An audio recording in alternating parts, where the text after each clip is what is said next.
who are worshiping from this other side of the church, in case you do not know them. From my extreme left, you have our rising, maybe deaconess or sister. She's no other person other than Sister Oluebubechi Umade. Sister Oluebubechi, what do you tell the church? God bless you.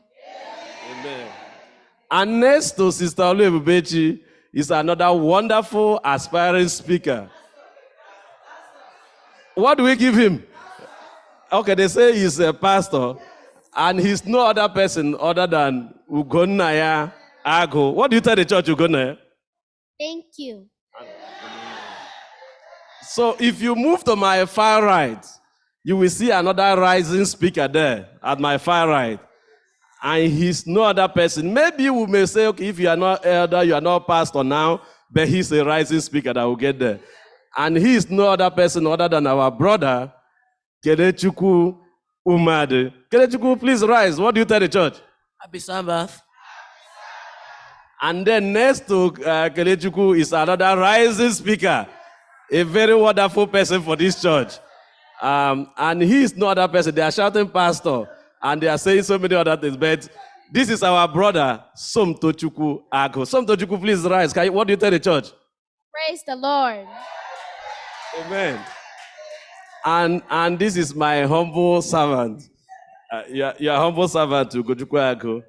And we have a very special topic to present today. And it's called the spectrum of God's love. Spectrum of God's love. If you replace that spectrum, we are looking at various shades of God's love, various ways to approach God's love. Shall we bow our heads as we pray? Merciful Father, the hour has come for you to speak to your children. Dear Lord, use us as instruments at this time to read this church. In everything we pray, O God, that these words will never stand against us in judgment, but that you remember this day and help us to make your kingdom. Thank you, Heavenly Father, because you have heard us this morning, for we have prayed in Jesus' mighty name. Amen. When we looked at the spectrum of God's love, we decided to take it from every side of it. And I noticed that the children will have their own way of approaching spectrum of God's love. And because of that, I'm going to yield to the first speaker of the day. And he is no other person other than Brother Somtochukwu Ago. Please, Somtochukwu, this is your time for your sermon. Amen? Happy Sabbath, church. John 3, verse 16, and it reads, "For God so loved the world that he gave his only Son, that whoever believes in him shall not perish but shall have eternal life." I've been thinking about this verse and wondering just how great God's love is and how we could measure it. I've been thinking of several things that we use to measure stuff, hoping they will help us. If we were making cookies, we'll use a measuring cup for the right amount of flour or sugar. If we were building, we'll use a measuring tape for the right amount for the height, length, and width. Who is the tallest man in church today? Denamde Oriako, please stand up.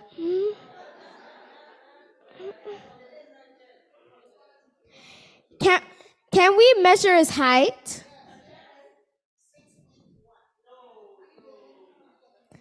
What do we need? A measuring tape. Take your seat, thank you. But what about God's love? God's love is higher than the heavens. If so, it cannot be measured. Some people use their watches to measure how long the sermon will last. I wonder if we could use a watch to measure how long God's love will last. God's love is from everlasting to everlasting. How do you measure a love like that? We don't need to, but we do need to experience it. I pray that we all experience God's love. In Jesus' name, amen. So we are also going to hear another God's love from another vibrant speaker. And he's no other person other than our own brother, Ugonnaya Ago. Happy Sabbath, church. Today we are talking about a love that is so special.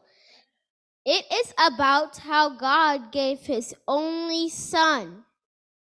You would know about him. Do you know his name? Because if you do, say it with me when I count to 3. Ready? 1, 2, 3. Jesus. That's right. His name is Jesus, God's one and only son that he gave the world. Have you ever wondered, why did God give his one and only son, Jesus? That must have been hard, but it must have been for a very important purpose. Do you think Jesus was sent to bring ice cream to everyone? No. Do you think he was sent to share new toys? No. God sent us Jesus so that we could have eternal life, so that we could live with Jesus forever. We never, ever have to be alone again. Jesus loves us so much that when we accept him into our hearts, he is with us forever. We never have to be alone or scared because God is with us. For God so loved the world that he gave his only son, that whoever believes in him shall have eternal life. Amen. Amen. Thank you, brothers Somto and Ugonnaya. I think after this message, we can just start going home, right? We don't need to listen to another message. But I would just implore you to put that John 3:16 on the screen. Let us see the adult face of it for just 1 minute or 2. I just want you to appreciate that taste. So if the children decided to preach from John 3:16, and they have told us that we cannot measure God's love, they even used their name as an example. And then the Ugonnaya told us also of the greatest gift of the from this text. Please, did you remove it? John 3:16. I just want us to read it together.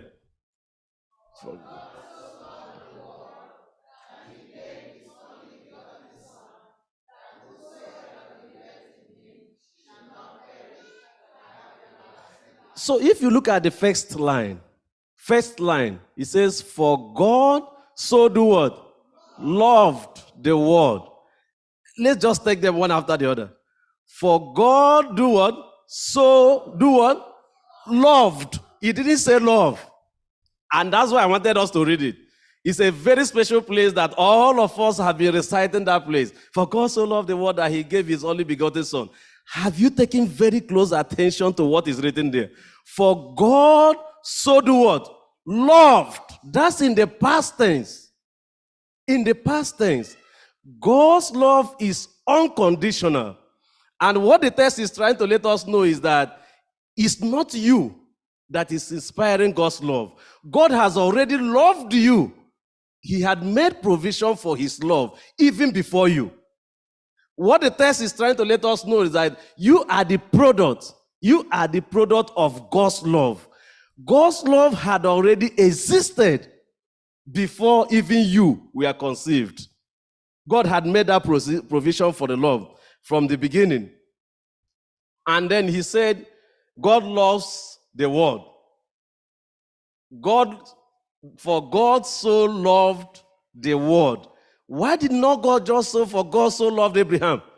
For God so loved Isaac. Denamd was used as an example. For God so loved Denamd. But God says, for God so loved the world. Who are those in the world? Everybody. Black, white, Jews, Palestinians, Hispanic, everybody. That text applies to us. He said, for God so loved the world, which you are part of that world. Your skin is part of that world. Your color is part of that world. And we studied today about loving your neighbor. When I heard that as well, I said, today is just talking about love, love, love. The children has told us also about love. In the morning, we studied about love. This week alone, two things are very important this week. What are we doing this week? People are talking about Thanksgiving by next week, beginning tomorrow, right? People are talking about Thanksgiving. Can you be having Thanksgiving truly in your heart if you don't have that 4-letter word? Love. So, Thanksgiving and love. And the Bible tells us that God himself, it is God himself that is the love. And he said that he loved you from the foundation of the world. And he made it, made you part of that love. And I just want us to connect that text. That 3:16, they have chosen to preach from 3:16. We are actually trying to, decompose 3:16 a little bit. God loves the world is the foundation of our salvation. Without God that had loved the world, how will we survive? Where did the salvation coming from? God from the beginning had established the road to salvation. And he said the only road to salvation, it is me, because I am the love. So if you have me, that you have a pathway to the salvation which he has already made. And then if you read that text again, please, if you have it also, can you put it on the screen? For God so loved the world. God so loved the world that word that connects, there's just something. So what the Lord is trying to say is that if truly that you love, then there's that in your life. Now, God had loved you, right? He loved the world, and he decided to establish his own that in it. That is very important as part of your love. If you have your love burning in your heart, then there's that connects other things in your life. And then if you read that, it didn't stop there. What do you see there? No, not everybody saying it. That he gave. Why did he give it? Because of love. He says that he gave because he had loved you. Now, whom do you give gifts? You. You give gift to somebody you love. I know you will fail the question. I know very well, and I'm happy that you failed it. Whom do you give gifts? So from the text we are reading today, whom should we give gifts? Already he says, for God so loved, right? When you didn't even know, he's coming to give you a gift. And he's telling you that is a very good example for you. You don't need to know the person. I was so inspired by a testimony from somebody when we were driving down. He said that somebody asked for money. I gave water or I gave juice. And the person said, thank you very much. This is even more important to me than what I was asking you. You don't need to know the person before you give a gift. You have loved the person already. You had made provision for the gift already. Because already God established that love in your heart. I don't say you should give everything, use everything you have to give every stranger. But what he's telling us is that human beings, sometimes we weigh the love that we give. But God is telling us an example that there is no limit to our love. God had no limit. His love is abundant, and his love is absolute. And somebody says it's boundless. God's love is limitless. It is everlasting. And the Bible tells us that God's love is forgiving, is forbearing. God's love is great, is marvelous. And the lesson is telling us that God's love is kind. And where again he says it's kinsly. Kinsly. God's love is everything in our life. But there's one other thing in God's love, that it is real. God's love is real and is protecting. God's love is sacrificing. If your love is restrictive, It's not sacrificing. It's not real. How can I have love and it's not real? It's very possible. You see where somebody in the school, they teach you how to laugh even when you are not laughing. They just tell you, there's something Ugonnaya says that laugh is, I don't know those that went to school here. They say, it just is, yeah, what? Superficial. You'll be thinking that person is laughing with you. If you have God's love, the lesson is telling us that we need to make it what? Real. God's love is rich and is poor and it cannot be measured. And it is very strong. If your love is not as strong, and if your love, somebody, when doing the study of somebody say he's 6'2" or 6'4", if your love could be measured, if your love is 6'4" only, there's something missing in your love. Your love should not just end anywhere. It's boundless and immeasurable. And that is what John chapter 3, verse 16 is telling us now. For God so loved the world that even your sin cannot impede God's love. And you cannot out-sin God's love. But God's love can pull you back from your sin. God's love goes first, even before your attitude. God's love goes first, even before what you are doing. You can't be alive today without God's love. Your righteousness is not keeping you alive. Is that true? Whatever you have done is not keeping you alive. What is keeping you alive today is God's love. And the lesson is telling us that love he gave to the world. He gave his only begotten son. Have you paused a little? Why all these connections? Okay, before I go to let me go to the so loved.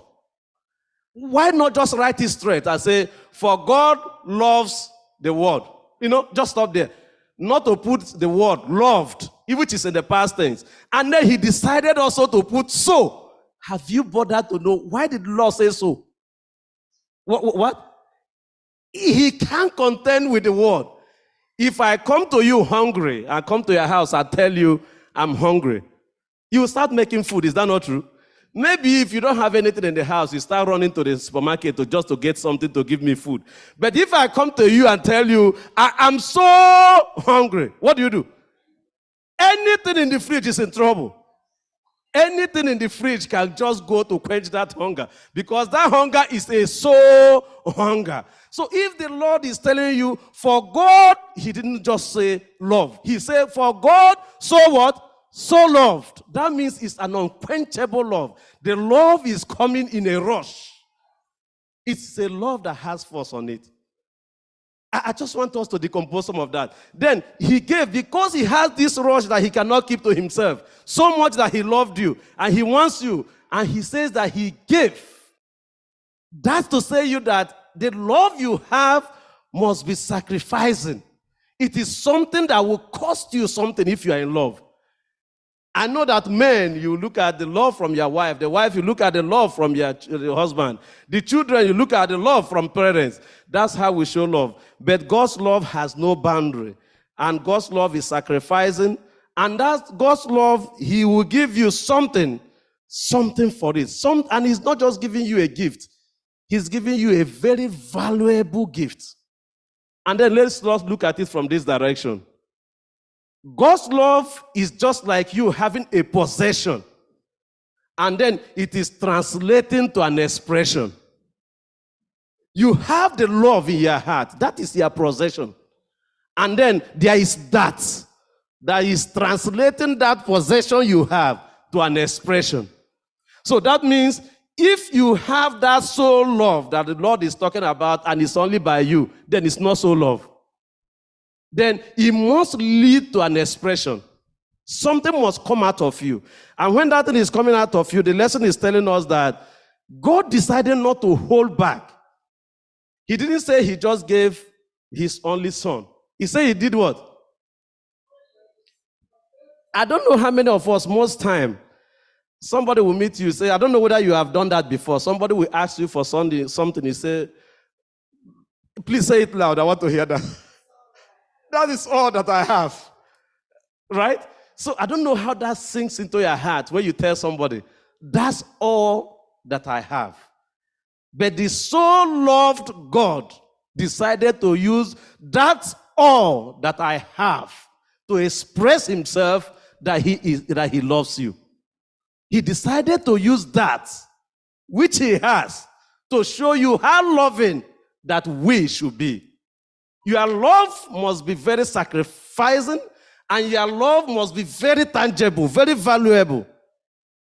I don't say you should go and sell your house and give out this week because you want to give a very tangible gift. But the gift might not be, physical, but your heart might be the greatest gift. How do you relate to your neighbors? How do you reach out to the people around you? God didn't have a backup. The lesson is telling us that he didn't have a backup. He didn't spare that little that he has. That only one that he has, he decided to use it for you and for me. And another lesson that we can take away from there is that God's love looks accessible. It's not like something that was bottled up. It's not just like something that cannot. Please, Casey, can you have that text again? John 3:16. For God so loved the world that he gave his only begotten son. That what? So he's saying, don't forget that we saw the first word there that was word. That the love he had shown, that he showed it to the world and not just a particular person. And then what again are you seeing on screen? Who so what? Ever. I don't know whether you are part of whosoever. If you are part of whosoever, then there's a special message there for you. The Lord is saying that it is not your righteousness that has given you the love. It is not just what you are doing. He had made provision for your love already. And then he's trying to tell you that this provision that I have made, this possession of mine, which I'm giving freely, and is so valuable, that it is for whosoever. Are you whosoever? I don't know what is keeping you. It says there's no application and there's no reservation. You don't need to do anything to qualify as a whosoever. You need nothing to qualify as a whosoever. Whether you are Nigerian, whether you are Jamaican, whether you are American, whoever that you are, there's just one. For God so loved the world that is attached to your name, that's attached to your family. There's another word there. Whosoever that does what? Whosoever is general. Believes. Believe is what? So that means God so loved the world and he has made all the provision for you. Is there a part for you to play?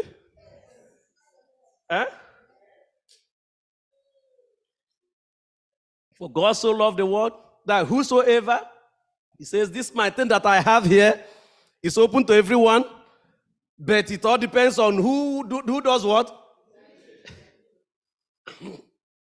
So do you believe? It's a question that you ask yourself. Do I believe? Am I a sinner? There's just a little thing that you need to do in between. I know that believing is a different sermon of another day. What it means for you to believe is another day that somebody can talk about that. But the Lord is telling you that there's that love for you, which is open to the world, and it is open to whosoever, and it is only for you to believe in him. Let me just put that, in him. But then if you do that, what will happen? God's love is non-judgmental. God's love is not judgmental. It's open to you. It's open to whosoever. And he has not come from where he read in John chapter 3, verse 17. He said he didn't just give us that precious, valuable, wonderful gift of his son. That he didn't give that to judge you. But that he gives it because he wants that to connect you to that so loved God. And it is only done when you believe. And once you believe, there's a reward for it. What's the reward? You are going ahead of me. That's not. When you believe, what happens? Why are you running? You want us to close? Okay. In next 2 minutes, we'll do that. He says, once you believe and you find yourself a member of whosoever, and you believe that you will not do what? You will not perish. I thought we can just be very loud with that one. Somebody is reassuring you. You will not perish. Even if somebody somewhere is telling you you will perish, that this one will kill you. You see what you have done, you are going to die. Believe in the soul of God, and he has reassured you that you will not do what? You will not perish. Nothing will happen to you. Because you remember in the morning to pray, because you remember in the morning to kneel and talk to God, he's reassuring you every day. I am the so loved God that had loved you even before your mother conceived you. It is very beneficial. God's love is not just that it's valuable, it's something that is sacrificing, it's so wonderful. It is also beneficial to you because the so loved God can also guarantee you what? Everlasting life. I thought we were going to that. Everlasting life, right? God so loved you, he had made provision for you as his son or as his daughter, and whosoever it is you. Once you get on your knees and you believe that you're a part of whosoever, that my skin doesn't limit me, my knowledge doesn't limit me, that I didn't go to school like every other person doesn't limit you, that whosoever God has so much care for you, he is telling you that you will not perish. And if you don't perish, that there's a reward for it. And that reward is what? Everlasting life. What experience do you have today? What experience do you want to have? Somebody somewhere says, my Lord, I want to have the experience of a loving father. And Jesus, God is telling you that I am so loved. I have made provision for your success. I have made provision for your security. I have made provision for your financial breakthrough. I have made for provision already for an escape, for that e-health that is battering your family. That he has made provision for disunity existing in your family. A so loving God is aware. And he's only telling you that you believe in him, walk with him. The so loving Father says that problem will not consume you. Instead, by his Son, the gift which he has given, that he's going to guarantee everlasting life. May this be our experience in Jesus' mighty name.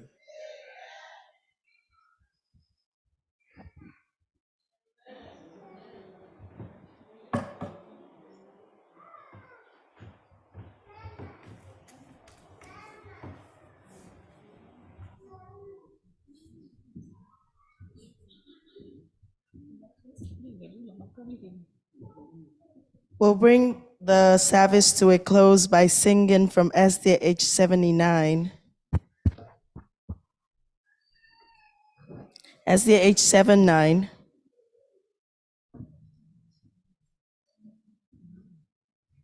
Oh, love of God, how strong. Let us rise. Let us rise.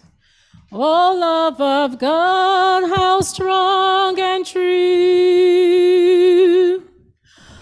Oh, love of God, how strong and true, eternal and yet ever new, uncomprehended and unborn, beyond all knowledge and all thought. Oh, love of God, how deep and great, far deeper than man's deepest state, selfless, self-kin, done like the light, changeless, eternal, infinite. We really best in him who can to bear for us the cross of shame, sent by the Father from above, our life to live, our death to die. We read thy power to bless and save, hid in the darkness of thy grave, still more in resurrection light. We read the fullness of thy mind. Forever safe, forever blessed. O love of God, our shield and stay, through all the perils of our way, eternal love in thee we rest, forever safe, forever blessed. Dodema, please come.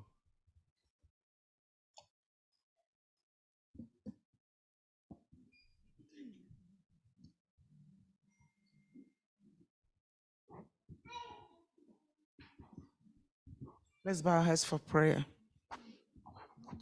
Our Father and our God, what an awesome God that you are.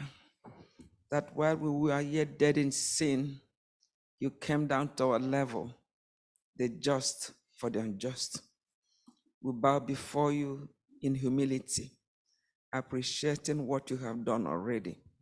But we pray for fresh baptism of the Holy Spirit, my Father, as the church above worship with the church beneath this hour, that the Spirit of truth, the Spirit of the living God, will fall afresh upon each and every one, both the family online and the family here in the sanctuary. That beginning from today, there is a shift in the way we do business, that it will be, what does the Lord require of me? As we witness and minister to our neighbors, that we become living epistles, not written with ink, but that our impact will turn this generation upside down for the Master. My Father, every and any one that showed up today, the scripture declares that as many as appeared in Zion, that there shall be deliverance. I bless you for delivering us from the snares and shackles of the enemy, delivering us from every distractor and distractions of the present day, delivering us from compromise and conformity at every level. But Lord, as we receive the fresh baptism of your Spirit, bless everyone that will leave this place going from strength to strength, from health to health, from open door to open door, from favor to favor, with a fresh love for the Master. We call in angelic assistance where it is needed, my Father, that we are never alone anymore. So we are living this afternoon rejoicing that we have been with the Master, singing joyous songs of praises to your holy name, knowing that, Lord, even the thought of our hearts, they are sent to your throne room of grace as answer to prayers. So we give you all the glory and all the praise for the mighty things you have done and even greater things. That when we show up next week, it will be a week of testimony. Bless the little ones you have used today, Father. May the grace of God rest upon them. May they go from strength to strength. May they be like pillars planted in high places in the name of Jesus Christ. Even the ones that did not participate. For the young man that you have, please renew the strength, his strength in the name of Jesus Christ. Father, thank you so much for what you have done in your church. Everyone that showed up in Zion today, give your people a clear evidence that we have been with the Master. I bless you because I know that this prayer is answered because you're that faithful. Take all the glory and all the praise for what you have done now and what you continue to do. In the mighty and matchless name of Jesus Christ. Amen. We have this hope that burns within our hearts. Hope in the coming of the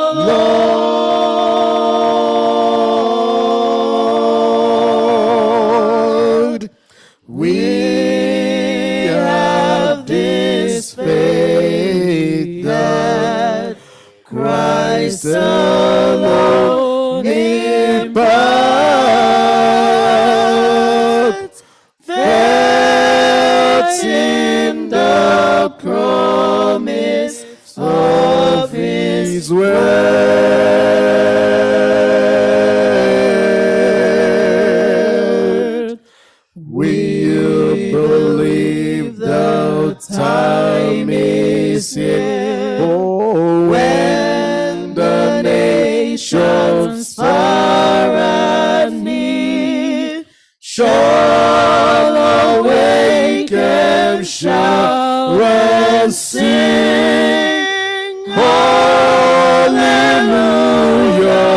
Christ is King.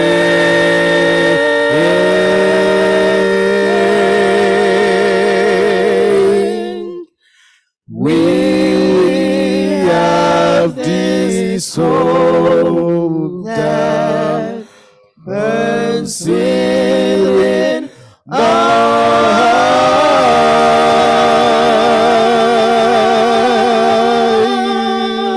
hearts, hope in the coming of the Lord.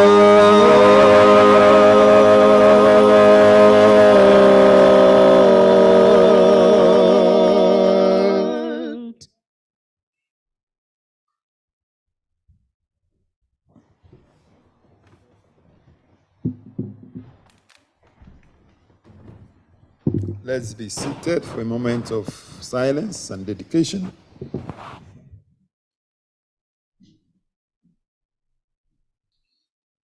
I want you to use this opportunity to thank the Lord for your presence here today. It is a miracle that you are here today. God has designed specially that you be here today. And because of that, He has given you this message. For God so loved you. You can put your name there. And He has given Christ unto you. So I want you to be glad and rejoice and give Him the glory. For such a wonderful love He has lavished on you in particular. Pray for somebody today. Pray for this special love, sacrificial love. May the love the Lord has given you today, may it impact somebody, touch lives, touch somebody else, touch your neighbor. And so, Father, we thank you for the message you have given to us today. We thank you for your blessings. We thank you for the power of the Holy Spirit in this place. We thank you for your sons and daughters who are online and those who are present here in the church. Thank you for lavishing your love on us today, even when we didn't know it. But today you have revealed this to us, that your love is unconditional on our part. Thank you, Father, in Jesus' name. May your blessings continue to abide with us today and abide with everybody that participated today and those who couldn't make it today. In Jesus' name I pray.